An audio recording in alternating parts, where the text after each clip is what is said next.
petit peu au texte du fils prodigue,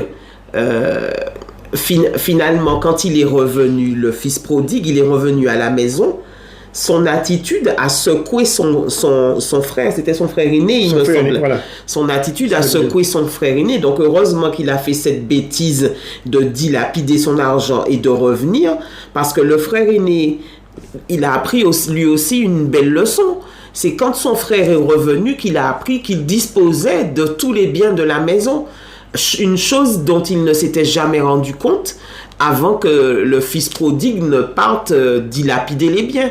Donc la bêtise de l'un a fait réagir l'autre et finalement tous les deux, c'est comme un réveil qu'ils ont eu. Tous les deux dans leur vie, il y a eu un grand réveil à cause de la bêtise de l'un. Voilà, donc l'un qui n'a pas la sagesse l'a acquis et celui qui se pensait être sage a compris qu'ils pouvaient en fait eux aussi disposer des biens. Donc des fois nous sommes dans l'ignorance sans le savoir et ce deuxième, le grand frère, il était dans l'ignorance. Il avait des choses à sa disposition, mais son ignorance faisait qu'en fait son manque de témérité, il ne pouvait pas s'en servir. Il ne pouvait pas s'en servir allègrement. Et c'est quoi que c'est la foi qui nous pousse à aller de l'avant. Et si nous n'avons pas la foi, je crois que nous restons bloqués.